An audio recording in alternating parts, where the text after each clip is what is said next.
Hey, what's up guys, it's RBC. So for the people who don't know me, it stands for Riven Champ.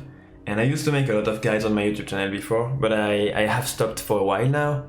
And I want to revamp the whole YouTube channel and make guides again that will be helpful for like a lot of people. So the first guides are gonna be beginners focused, but the more guides I will make and the more people it will reach. So for the first video, I actually want to talk about the laning phase for the people who actually begin at Riven. I want to help them to understand how to trade in lane, how to position themselves, or even like basic stuff for the laning phase that can actually help you go through it in a better way. So let's get into it. They cannot go unpunished.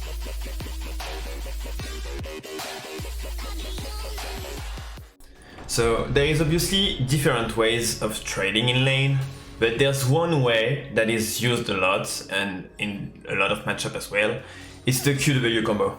So before getting into the trading pattern, I have to explain to you how to do the QW animation cancel, because something you have to know is that you can cancel the animation of your Q on Riven as long as you right click on the ground.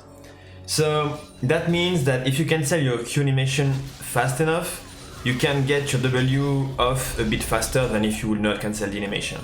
So on this clip, you can see me using the QW without cancelling the animation.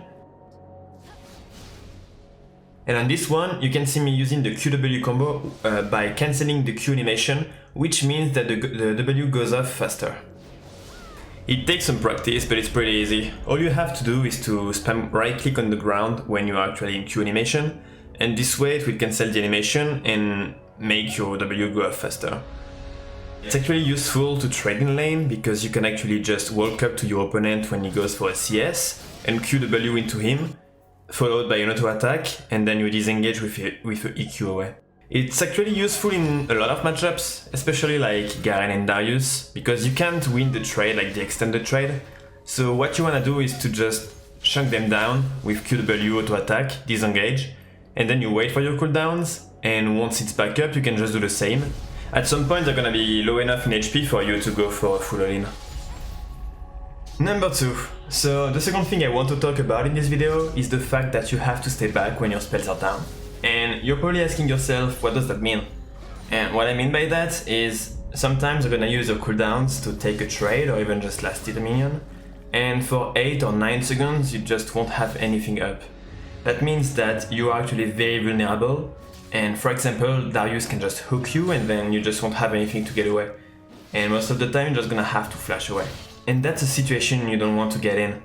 So when your spells are down and you have nothing to dash away, then you have to step back and wait for them to come back up. And as soon as your spells are back up, then you can actually walk up and go back to CSing.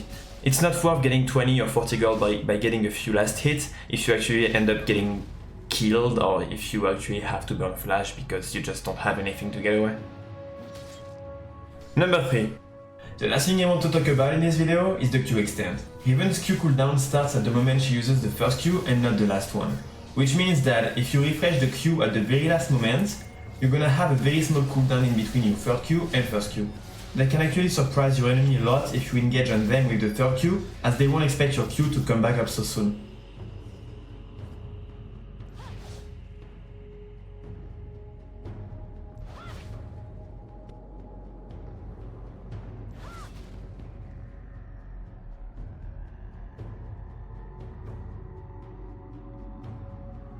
What you want to do is to extend your Q by refreshing it at the last moment, and then you want to engage on them with the third Q. Then your Q is gonna be back up so soon that you will be able to go for an extended trade afterward. The thing about it though is that you actually need some CDR to make it work. You still can do that trick even if you don't have any CDR, because you're still gonna have a shorter cooldown than if you did not extend your Q, but it's still pretty useful to make use of it even if you don't have much CDR. Once you get 35% CDR, you will only have 1 second of cooldown in between your third Q and first Q.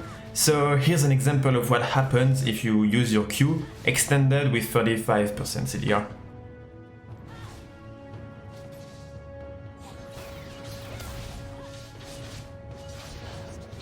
So keep in mind to always extend your Q when you are not trading. It's actually something very important that you need to remember.